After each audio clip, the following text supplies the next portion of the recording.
Hello and welcome to Investment Insight. Before we begin, make sure to subscribe and hit the like button. Now let's break down what's happening in the markets today in a clear and simple way. So, I want you to imagine firing a highly advanced $3 million interceptor missile into the sky. Right. A massive, incredibly sophisticated piece of technology. Exactly. And you are firing it simply to shoot down like a noisy little drone that was probably built with basic commercial parts for maybe a few $1,000. Which is just, I mean, the math on that is completely upside down. It really is. Now, imagine having to do that 2,000 times in just 2 weeks. Oh, wow. Yeah. Yeah, that unsustainable, totally lopsided math is currently forcing one of the wealthiest nations on Earth to completely rewrite the global defense playbook. So, for today's deep dive, we are looking at a massive behind-the-scenes financial shift. The United Arab Emirates, the UAE, is moving away from simply buying foreign weapons to actually owning the global factories that make them. It is a profound pivot, really. And the timing is incredibly relevant for anyone listening right now. Right, because we have to ground this in our current macroeconomic reality. It is May 2026. Exactly. And if you look at the current Trump administration here in the U.S., I mean, there's a massive emphasis right now on bringing supply chains back home. Yeah, using tariffs, using incentives to make sure critical items are manufactured domestically. A huge made-at-home push. Well, the UAE is essentially attempting a very similar massive industrial policy of its own, but they are supercharging it with sovereign wealth and engineering it specifically for national security. Which is wild to think about. If you are managing a portfolio right now or, just tracking global markets, understanding this shift is crucial because it fundamentally rewires where defense capital is flowing and who actually controls the technology. It really does change the entire global supply chain. But to understand this new strategy, we really have to look at the breaking point first. I mean, what pushes a nation that can comfortably afford to buy practically any weapon system in the world to suddenly say, we need to build our own defense industrial base from scratch? Well, that breaking point was a pretty stark realization about the changing economics of modern warfare. I mean, this wasn't some gradual policy evolution that got cooked up in a think tank over years. Right. It was much more immediate. Yeah, it was a period of sheer operational panic. According to recent analysis, the UAE faced a staggering 2,000 Iranian drone and missile attacks over just a 14-day period recently. Okay, let's unpack this for a second. 2,000 incoming threats in a fortnight. It is a mind-boggling volume of attacks.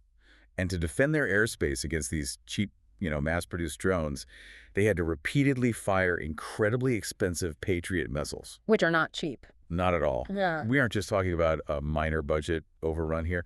We are talking about basic arithmetic completely destroying a defense strategy. Because when you spend millions to intercept a threat that costs thousands, your adversary doesn't even need to hit their target to win, right? They just need to bankrupt your interceptor stockpile. Exactly. You might have the cash reserves to sustain that kind of burn rate for a month, maybe two, but structurally, it is a catastrophic financial drain. It's like paying for a $100,000 home security system to protect a $50 bicycle. Right. Or, using a Ferrari to deliver a single pizza. You might be able to afford the gas for a day, but structurally, it's a massive financial drain. That is a great analogy. That is the exact asymmetry we are talking about. The issue for Abu Dhabi isn't a lack of money, right? I mean, the defense budget is immense. Right, they have plenty of cash. But the wake-up call was the realization that relying on imported, highly complex interceptors to fight an enemy using disposable commercial-grade technology, it's just a structurally flawed model. And we also have to examine what they're actually protecting with these missiles, because the UAE isn't just defending empty desert. No. Not at all. A swarm of drones threatens their entire macroeconomic foundation. Right, because they operate as this massive global hub.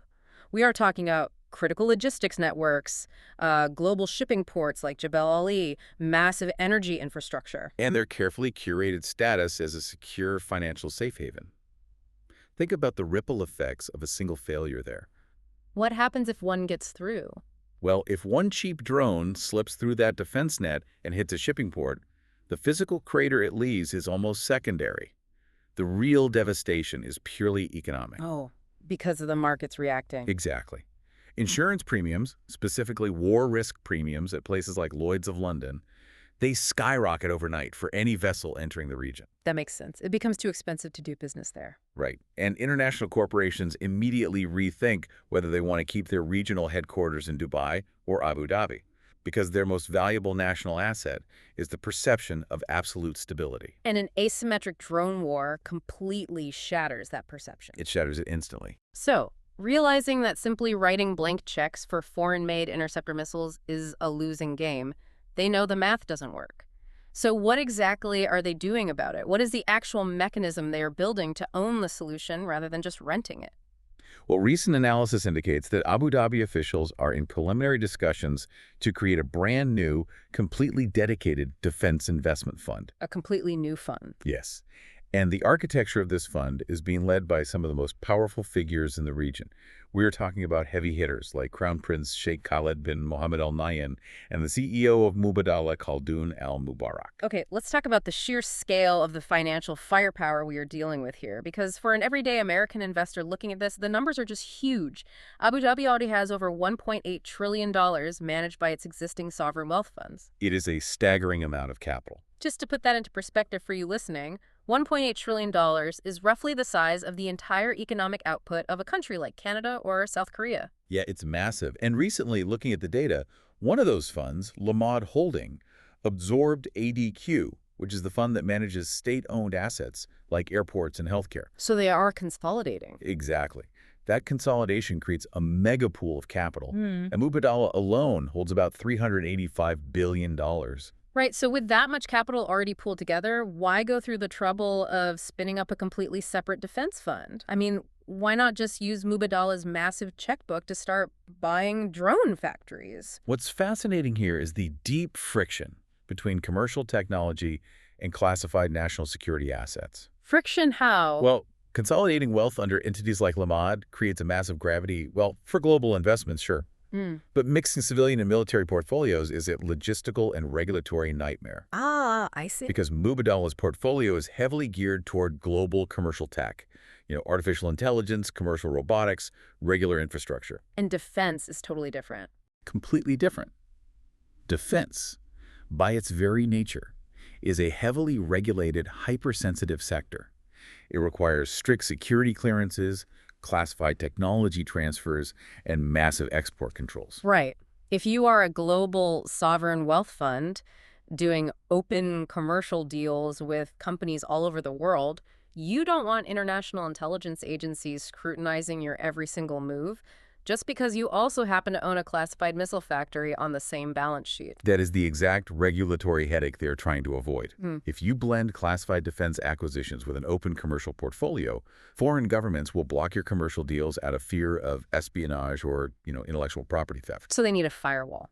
Exactly. A dedicated, quarantined defense vehicle isolates those national security priorities. It keeps the commercial funds free to operate globally without suspicion. Here's where it gets really interesting for me. This shift completely changes the entire nature of their acquisitions. It's like franchising a high-end restaurant. Oh, I like that. How so? Well, previously, they were just walking into the restaurant, paying top dollar, and eating the meal, meaning they just bought the finished weapons from the US or Europe.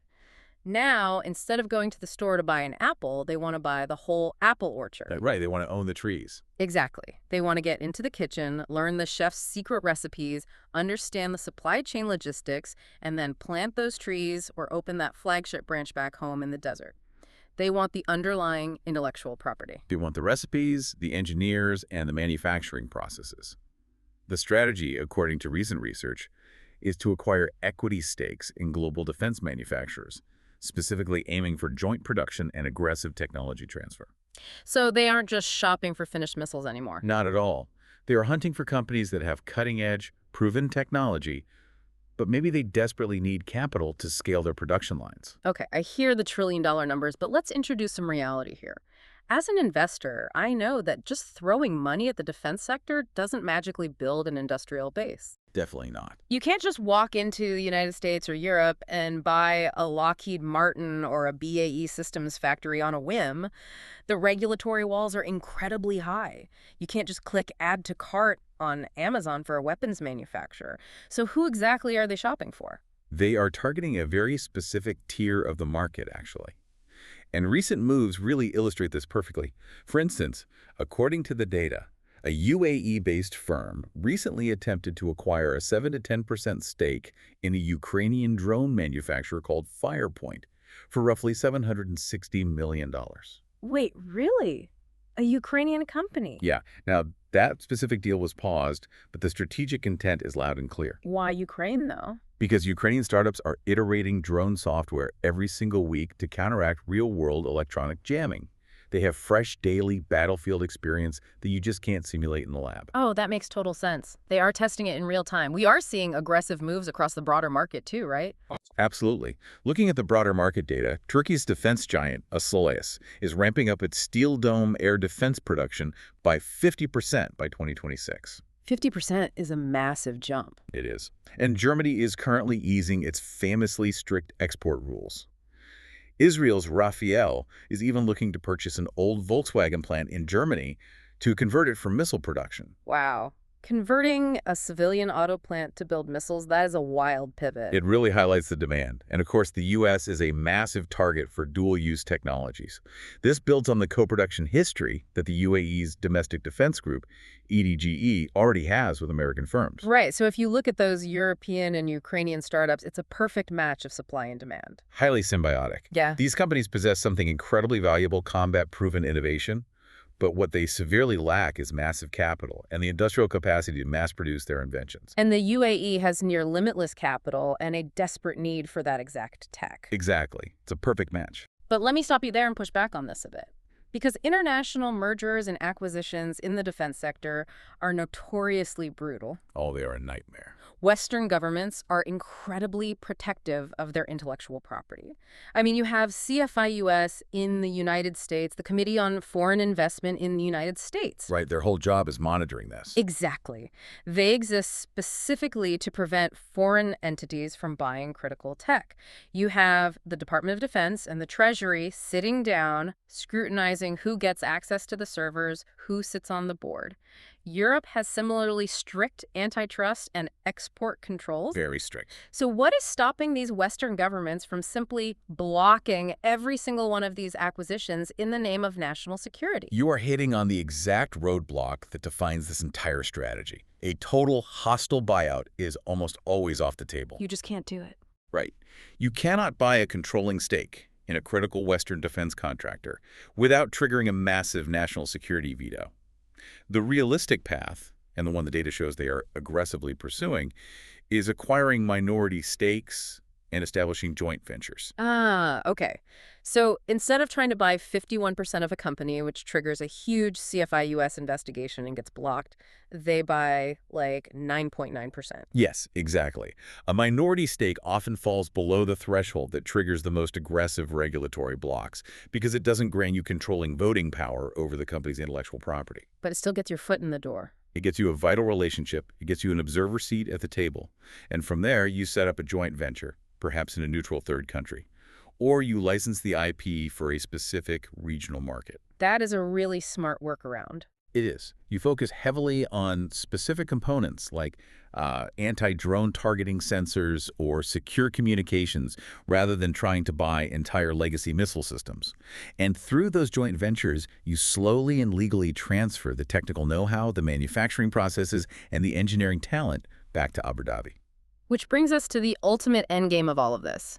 Because it's not just about intercepting drones today, right? It's about macroeconomic transformation. Absolutely. According to recent analysis, the ultimate goal of this new financial vehicle is to radically expand domestic production. And that is where we see the transition from just a military strategy to a full-on national economic strategy. The UAE has been aggressively planning for a post-oil future for decades now. They have to. And looking at the data, the UAE's non-oil sector already makes up 77.3% of its economy. 77.3% is huge. It is. They have recognized that oil will not be the primary driver of global wealth forever. And their domestic defense conglomerate, EDGE, proves how viable this manufacturing pivot really is. Tell me about EDGE. What kind of numbers are we seeing there? Well, EDGE currently boasts a massive $25 billion order backlog. $25 billion. Yeah. But the most staggering part is that roughly half of that backlog is for export volume. Wait, half of it is exports, so they aren't just building for themselves, they are already selling these systems to other nations. Exactly.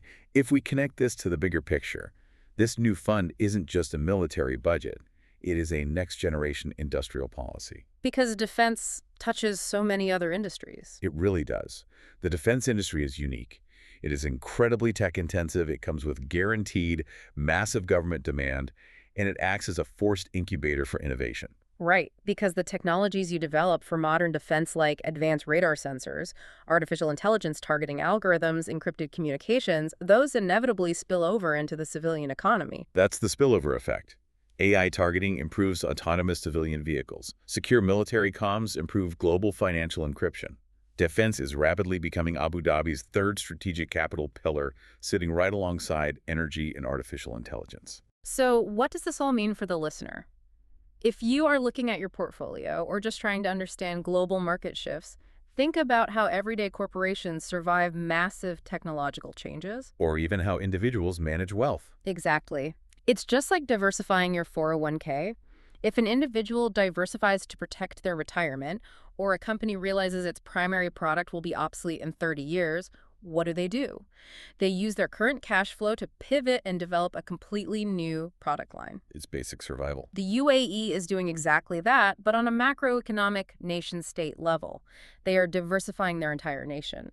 They are using their historical oil wealth to evolve from a simple oil money buyer into a global manufacturer and a high-tech exporter. And to distill all of this down based on the data we've discussed, there are really three core takeaways for anyone tracking global markets right now. Let's hear them. Number one, Gulf capital is shifting from being just a wealthy customer sitting at the end of the supply chain to becoming an active shareholder within the global defense supply chain. Right. They want a seat at the boardroom table, not just a receipt from the cash register. Exactly. Number two, this creates massive, unprecedented funding channels for defense startups. We are going to see a huge influx of sovereign capital into places like Europe, Turkey, and Ukraine, which could accelerate defense tech development in ways we haven't seen in decades. That is a massive opportunity for those startups. And the third point. Number three, the UAE is successfully turning defense from a massive sunk cost into a highly profitable, self-sustaining export industry. It completely flips the script on how we view military spending. And that leaves us with a final thought for you to mull over today. If the countries that historically just bought weapons are now investing massive sovereign wealth to become the ones manufacturing and selling them, how will that shift the global balance of power over the next decade? It's a huge question. What happens when the customer you've been selling your technology to suddenly owns the recipes, builds their own factories, and becomes your biggest competitor? Something to explore and think about as these markets continue to evolve. Don't forget to subscribe and hit that like button.